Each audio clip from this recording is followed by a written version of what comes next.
Şerife'nin örgü dünyasına hoş geldiniz. Bugün size örgülerinizin lastiklerinde çift kat olarak farklı bir başlangıcın nasıl yapıldığını göstermek istiyorum.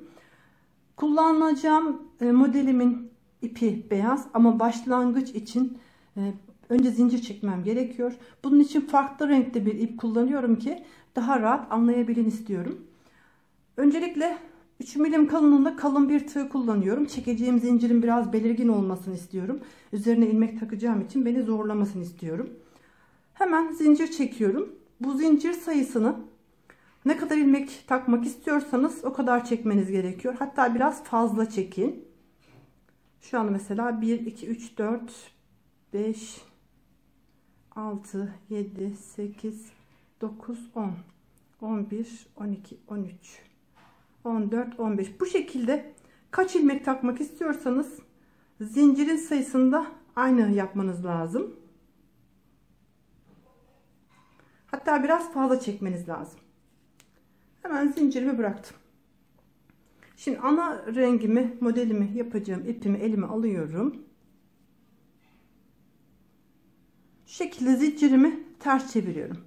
Ters çevirdiğim zaman şu arkasında gördüğünüz tek ilmekler var. Buralardan ilmek takmam gerekiyor. Hemen şu ilk ilmeğe giriyorum. Tekrar göstereyim bakın. Burası zincirimin ön yüzü. Arka yüzünü çeviriyorum. Arkasında bu şekilde tek ilmekler var. Buradan ilmeklerimizi takıyoruz.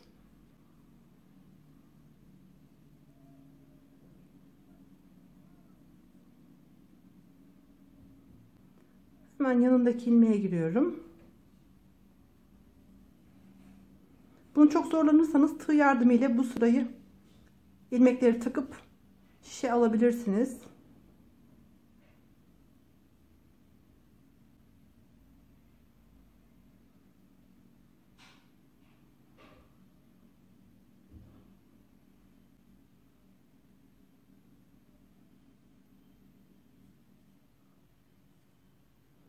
Bu yüzden ilk başlangıç zincirini biraz gevşek çekmeniz lazım.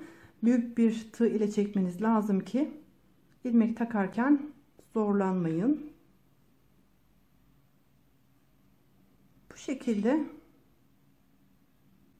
sıra boyunca istediğim sayıya gelinceye kadar ilmek takmam gerekiyor. Bu şekilde istediğim sayıya gelinceye kadar ilmeklerimi çektim. Zinciri bu şekilde biraz fazla olması gerekiyor. Bunu sonradan çünkü buradan çıkartmamız gerekiyor. Şimdi bu şekilde ilmeklerimi taktıktan sonra hemen örgümü çeviriyorum. Örmeye başlıyorum. Kenar ilmeğini örmeden aldım. Devamındaki ilmeklerimi ters olarak örüyorum. Şu anda örgümün arka tarafındayım. Ve ilk sıradayım. Bu şekilde ön yüzde düz, arka yüzde ters şeklinde bir miktar örmem gerekiyor. İkinci sırayı da ön yüzde düz olarak devam ediyorum.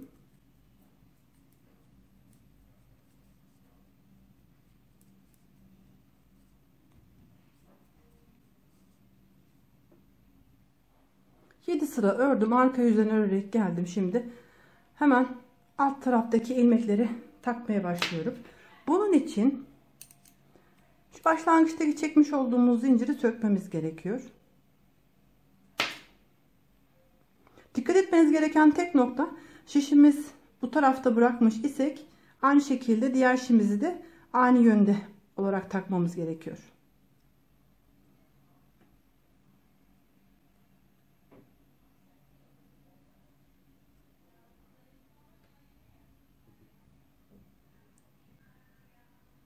İlk sökmüş olduğumuz ilmeğimizi şişimize takıyoruz.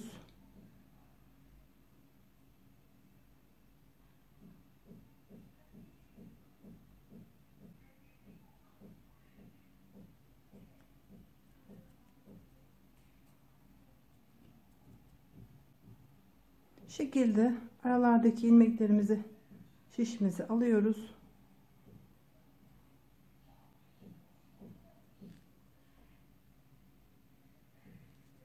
Daha sonra bu taraftan ilmeklerimizi söküyoruz. İlk başlangıçta çekmiş olduğumuz zincirli bölümü sökmemiz gerekiyor. Ama sökmeden önce ilmekleri şişinize almanız lazım. Şöyle tutarsam daha iyi anlaşılacaktır. Yeşil ipimin arasında görünen bu beyaz ilmeklerimi şişime alıyorum.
Bu şekilde karşılıklı ilmeklerimizi şişimize aldık.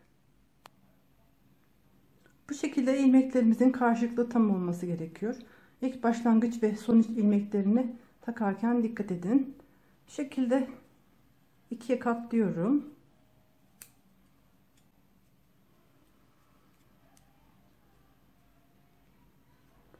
Düz örgü dış tarafa gelecek, ters örgü iç tarafa gelecek şekilde ikiye katlıyorum ve ilmeklerimi bu sırada birleştiriyorum.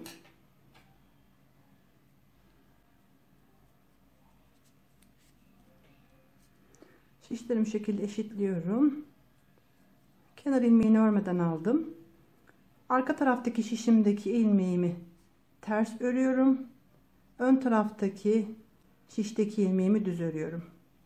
Bu şekilde arka taraftaki ilmekleri ters, ön taraftaki ilmekleri düz şeklinde örerek ilmeklerimi burada birleştiriyorum.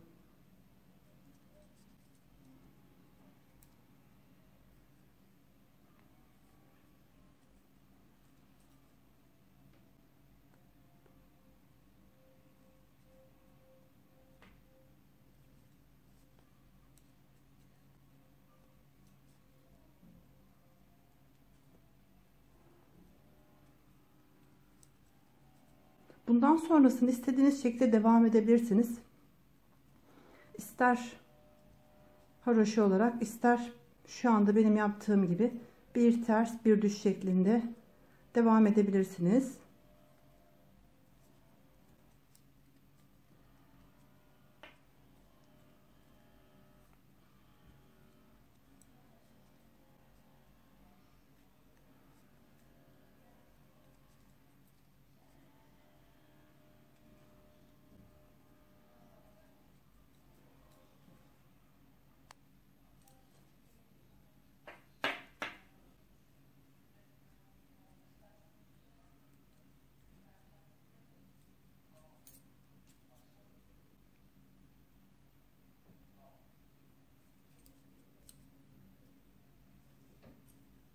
Arka taraftaki ilmeklerimi ters, ön şişteki ilmeklerimi düz olarak örüyorum. Bu sıra belki biraz sizi zorlayabilir. Bundan sonra zaten normal lastik şeklinde devam edecek.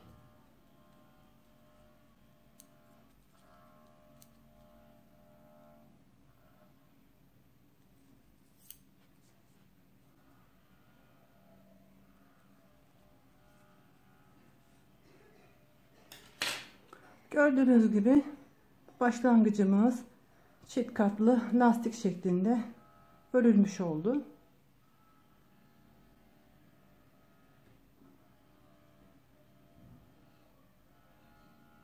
Her iki tarafı da aynı görünüme sahip. Dilerseniz bu çift katlı olan bölümü daha da arttırabilirsiniz, daha büyük yapabilirsiniz. Yapmayı düşünen herkese kolay gelsin.